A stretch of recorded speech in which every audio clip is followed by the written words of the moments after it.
Disney guy, Fury. So anyone with half a brain would assume that Jake Paul is going to get smashed to bits by Tommy Fury.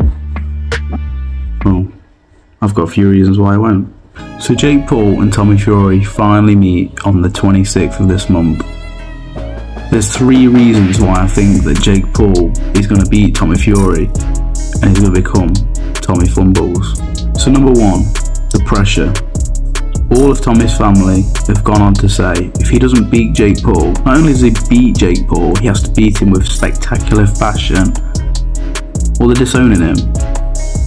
His dad John has said, I'm going to retire him there and then in Saudi Arabia. I've told him, unless you knock him out, I'll forget me with the boxing. I'll walk away, because he's a YouTuber. Yeah. And if he doesn't, it's over for him. He knows that. No pressure, Tommy lad. But let me tell you, he will be called Tommy Fumbles as well. And Tyson has gone on to say that he agrees. Jake Paul has nothing to lose from this fight. If he beats Tommy, he's beat a boxer, he's beat a Fury, and he goes on to be a ranked WEC cruiserweight. Here's what Tyson had to say. Where Tommy, if he loses to Jake Paul, it'll probably be the end of Tommy's career. But if he loses to Tommy, it's not the end of Jake Paul's career. Definitely not. So all the pressure's on Tommy, right? I think so, yeah. I definitely think so. Tommy's come from a fighting family and he's an 8-0 professional boxer, and Jake Paul's a YouTube person and he's had 6 or 7 fights against MMA guys, and yeah, I think the pressure's on T. So not only has Tommy not fought great opposition, like Jake, Tommy and Jake both haven't fought great fighters. Tommy hasn't been on a big stage. He has fought on the undercard for his brother, but not many people show up for that. Tommy hasn't fought anybody under the lights. That's all Jake does. Jake fights on big events. Some of his pay-per-views haven't sold that well, but some have sold really well. And he's a YouTuber. He's had millions of people follow him for years. He's used to the pressure, he's used to the fame, he's used to the eyes. Tommy isn't. Here's Tommy just getting flustered, doing a bit of training. He can't do a simple 1-2 left hook in front of the cameras. So how's he going to perform under thousands and thousands of people watching him and millions around the world? I just can't see it happening. No. Stop, man. That's the one here.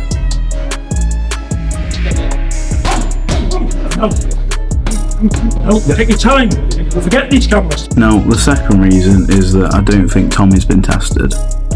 Now, many people go and say Jake hasn't fought a boxer.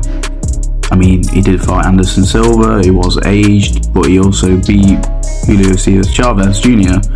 only last year, so who's the better opponents? I mean, Jake's also fought Tyron Woodley, arguably one of the best strikers in his division of all time.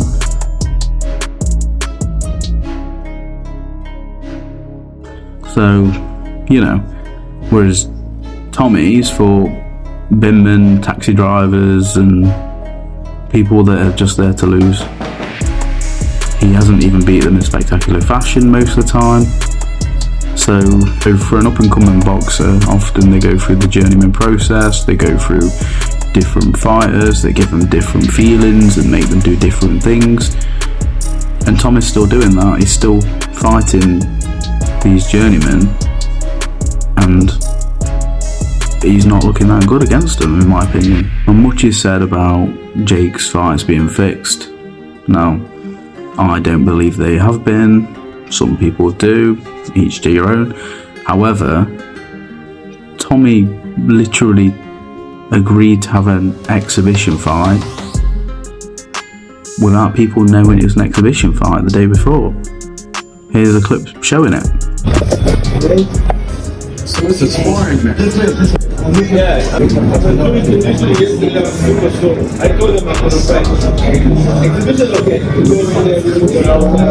Now the third reason is a bit controversial, but in my opinion, Jake is set up better for training and has a better team around him. So obviously Tommy has Tyson and John and all the clan, but doesn't seem to be around them that much. They've got their own thing that they're working on. Whereas Jake, on the other hand, has been training with Ryan Garcia, obviously has BJ Flores, also has Lawrence Okoli coming over. He's throwing some serious money at his training, whereas I don't think Tommy has the money to throw at all his training. I think Jake's banking on an investment here, and I think it may prove to be successful. Now, when you watch Jake move, he does move a bit like an amateur.